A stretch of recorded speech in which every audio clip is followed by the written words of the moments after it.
we tend to forget it, but the Europeans have been using the term for more than 10 years, even more. 1997 was the first official coined term, Islamophobia. It was the title of a report by the Runnymede, which was an organization sponsored by the British Parliament to review and assess the discriminations of Muslims in the UK at the time.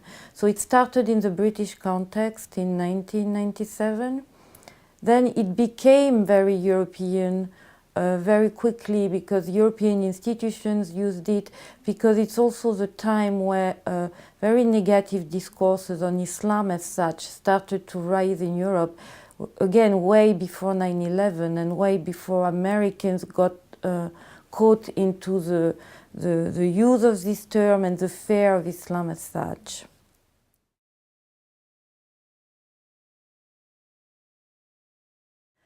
I think it's important to distinguish several layers of facts and attitudes covered by the term.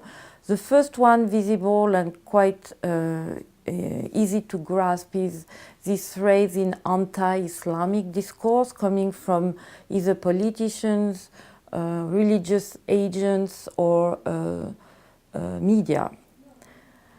The second layer refers to acts of discrimination that Muslims can experience on a daily basis because of their religion.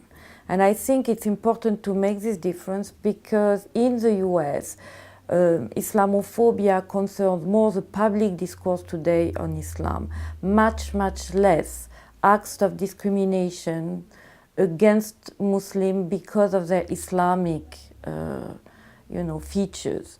And case in point, in November of 2010, the FBI statistics on hate crimes for 2009 was released, and it shows that out of 1376 hate crimes reported, 9.3% concern Muslims. The majority of hate crimes are directed to Jews in the US. So we have also to take these numbers with caution. First, it's only reported acts. Second, what do people do when they attack or discriminate? Is it based on religion? Is it based on something else? Immigrations or ethnic visibility? There are several things here to take into account. But this is an important point to keep in mind, in the sense that this is not an isolated statistic. Since 2001, we know that the level of discrimination against Muslims has not raised so much in this country.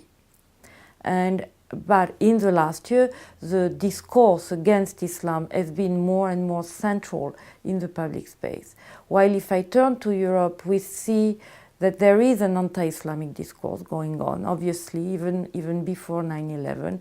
But at the same time, there is a continuous series of discrimination acts in the workplace, in the school, in the political participation, that make things much more challenging for Muslims on a daily basis.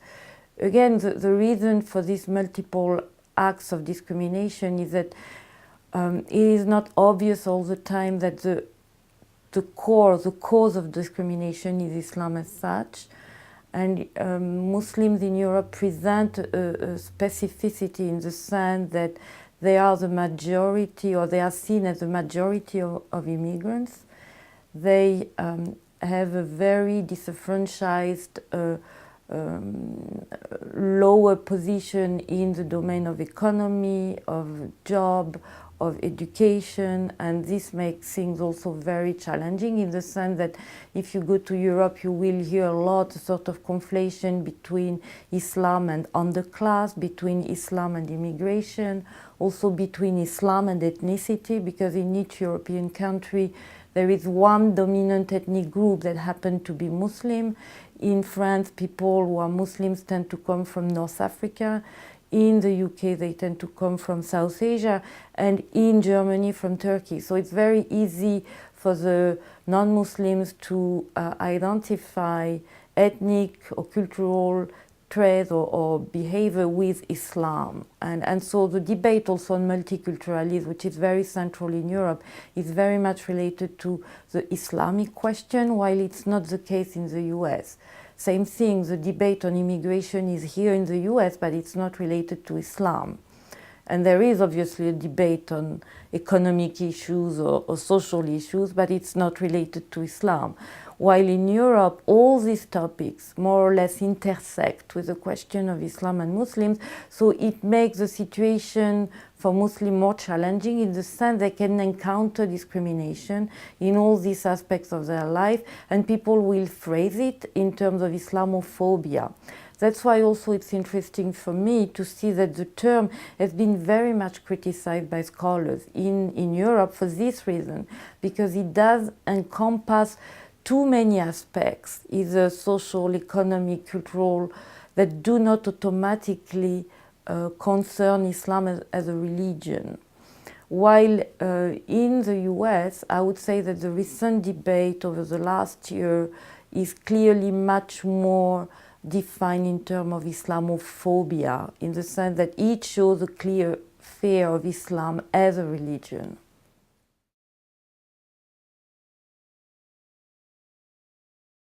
When the question of Islam as such, as a religion, is at stake in the controversy, I think that is Islamophobic.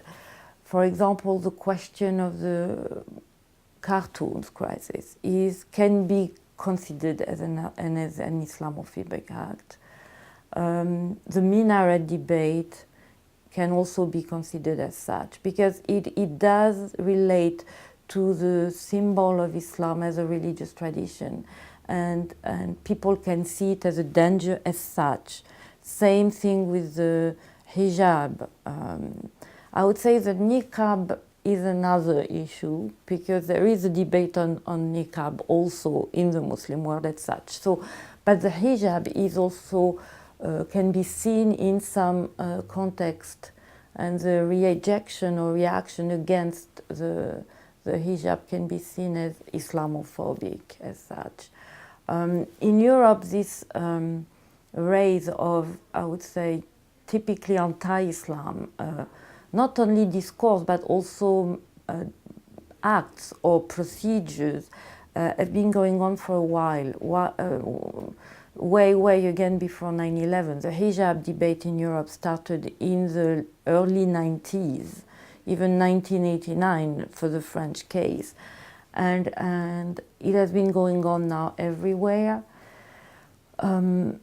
There is obviously discussion about discrimination of women wearing it. And I just mentioned the most recent events in Europe that you can classify as Islamophobic, the minaret and the cartoons crisis.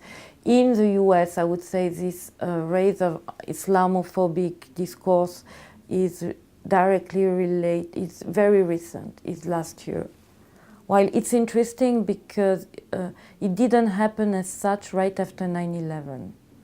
Right after 9/11, there was a backlash, an emotional backlash, sort of, a reaction against Muslims even by citizens, but this didn't last so long. And it is in the last year that the Islamophobic discourse really raised in the public space in the US. It doesn't mean that there were no anti-Islamic measures or even procedures going on. This was a major claim or protest of Muslim organizations under the Bush administration and the implementation of Patriot Act and Homeland Security, and there are lots of discussion on the racialization of Muslims and the profiling. But what is different, or what is new, that was not there before since the election of President Obama, is a clear, I would say, political discourse picked up as anti-Islamic by different political groups. The term Islamophobia before, under the Bush administration, was used by Muslim lobby groups to criticize or protest against the Bush administration policy post 9/11. Today, politicians, pundits, journalists can claim that they are Islamophobe, and they would give you the reason, which is a different situation. And I think it is related to the figure of President Obama himself. There have been lots of, discussion of his origin, his background during his election campaign, and now that he is in office. And there is clearly a political use of his Islamic background, or so-called Islamic background, as a way to delegitimate his current administration. And in this particular tension, anything that is related to Islam has gained indeed a greater centrality in a political competition. And that's what is new. The discrimination situation related to administration procedure, security, control, this has been going on for a while. What is new is this figure of the President Obama as a catalyst for making Islamophobia a core issue in political competition. And this was already in Europe for a little while, I would say. It didn't happen in Europe last year. It was going on in Europe, I would say, for the last 10 years at least.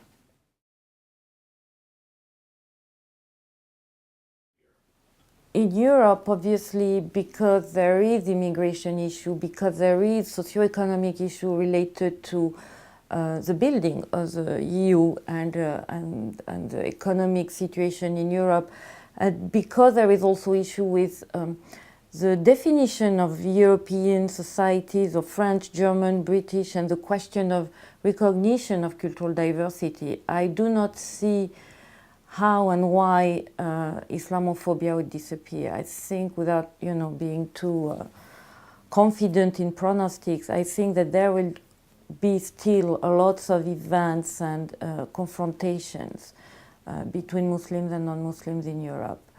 For the US, the reasons for, I would say, maintaining or continuing this Islamophobic discourse,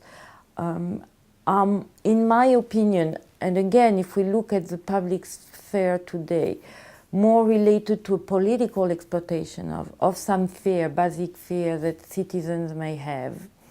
And it may also disappear, because I do not see the same grounded, rooted discrimination in American society as we can witness it in Europe. So it can also happen with a change in the political landscape, or it may stay or remain, but I would say that because the second layer is not there, it may maybe disappear.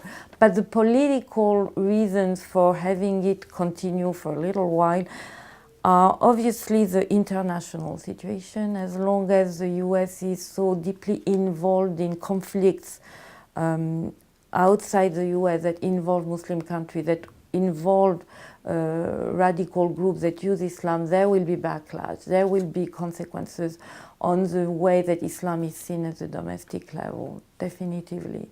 And this is not going away. So once this connection, unfortunately, is made between political issue wrapped up in an Islamic rhetoric and the situation of a religious minority as such, this kind of disconnection is very hard to create unless you have a clear political will to make this change.